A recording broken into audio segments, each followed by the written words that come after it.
I have one. A friend, no, well, someone I know asked me if my children ever slapped me when they were younger. Oh. When they were younger, Oh. like two. You No. have little toddlers or whatever.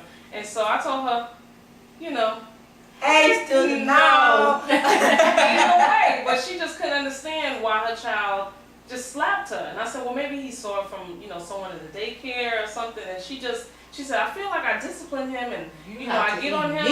I said, so what is it in that child that is it culture? Is it different cultures to make them feel like they could slap their parent? Maybe, I feared my mother. Maybe they to were this playing day. at first. Maybe they were playing at first and she didn't do anything about it at first. Like before it really got harder. Exactly.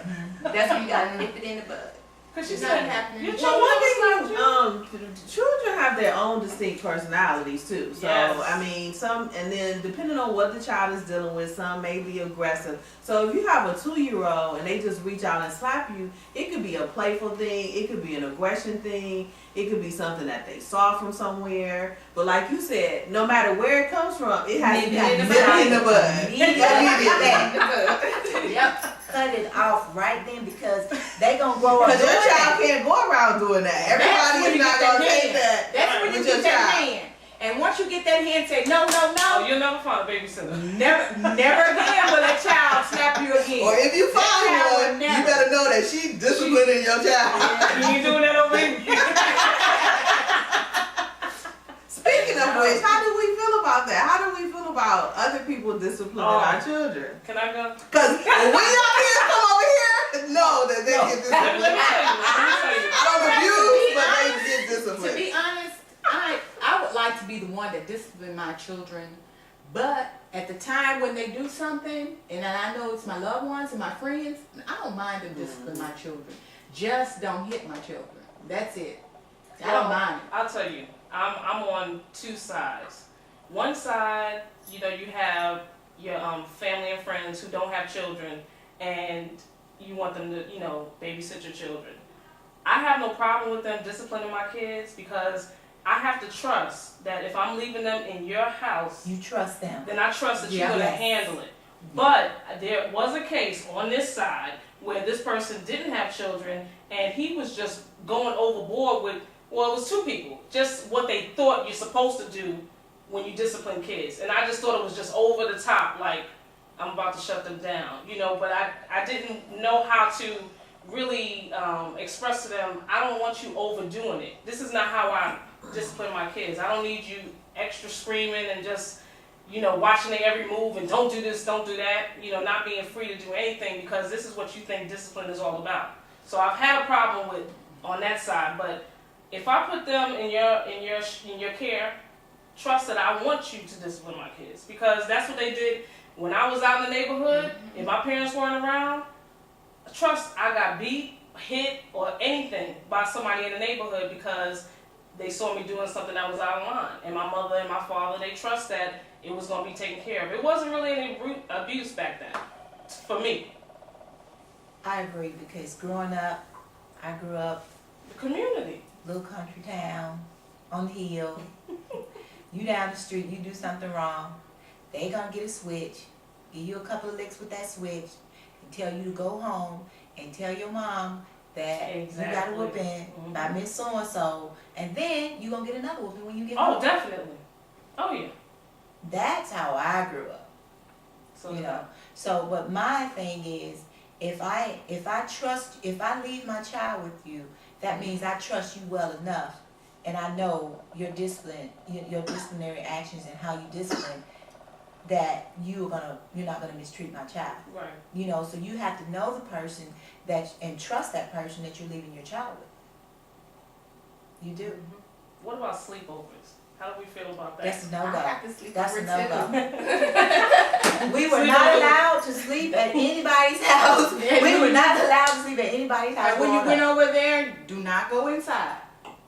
No. That was it. We So were not allowed to sleepover sleep. is No, out. we weren't allowed to sleep over anybody's But What about with What your now? children? No. I didn't know. I have to say, I did it, and it was really hard because I went over the person's house at 12 o'clock at night just to make sure they were okay. But you know, it was a person that, I mean, I knew her, I knew her family, I've been in her house, and I knew who was going to be around and things like that. So that's the only So way. you do a background check. You check the house, you check who lives there, the lifestyle. Who's been there, try to everything that you've been doing or whatever. But other than that, you know, sleepovers. I wish I Unless could it's feel friends and comfortable. family. I wish I could feel comfortable with that because I would like to allow my children to have more freedom, but I just don't feel comfortable with it, and I don't do it. You know, that reminds me of a family dysfunction that my family has. And without bringing that up, because it's really not the time for that particular discussion. But we're going to have to discuss that one day. I was just saying, like, do we even look at our behaviors and ask, are they dysfunctional? Like, not to say that that's dysfunctional, but I guess I came from a totally opposite side.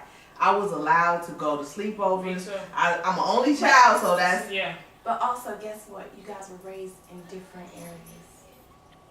Right. I know, that's what I'm saying. Yeah. That's what I'm saying. But I'm saying, I can't imagine being not allowed to spend the night over somebody's house. Right. That I would learned have so much. That would have really affected who I am today Yeah, because it it opened up a whole Whole different world. I That's remember right. spending the night over this girl named Katie's house, and they had like cable in every room. Her mom stayed at home. Her mom baked us homemade pizza, homemade pancakes. You know what I'm saying? Just, you know, and I come from the project, so like Right. none of that was there, and so. And that's just one experience that I had. You know, I spent the night over my teacher's house, and you know, just things that they taught me, and you know, so I'm just like, wow, like, you know, never being able to spend the night over somebody's house. But then, what I'm trying to say is that the way we are raised plays so much into the way we raise our children, Yes. and do we sometimes look at the behaviors that we bring from the way that our parents raised us and say, you know, is this really logical, or am I being too far to the left or too far to the right? You know what I'm saying? That's all I'm saying. You never really know. You're Well, gambling the whole way. Well, on that one, Yes. On that one, I might be a little too far to the left. Because I'm like, you know, I can't be honest and say that I might be a little too And I far can see on how it that could be with scary. that, It's because scary. it's just It is Yeah, I scary. can see. I can really. It is scary. But I'm with her with Sunshine. I learned so much being able to be exposed Yes, to you a do. lot of different lifestyles that I necessarily didn't have when I came into my home. So just the experience, just the knowledge, and just wanting to achieve more by seeing other people and Exactly. doing more. So when you roll with people who are doing more, you're gonna try and excel and do more because you've been exposed to that life, and it feels so good. But you know, for children who may be closed in and not be able to do it, because I do know some kids who their parents didn't let them do anything, didn't let them go anywhere, and they wind up they were off the chain. Yeah, they go so far to They the go so other far to the other side. side because they were never Well, open to. And then I so think that, I don't think so, because not everyone. I'm saying yeah, because I was raised that way. The only person house I got a chance to spend the night over was my granny. That was it, point blank. You know, I was not allowed. You know, I grew up strict. I grew up strict. Couldn't do no cheerleader.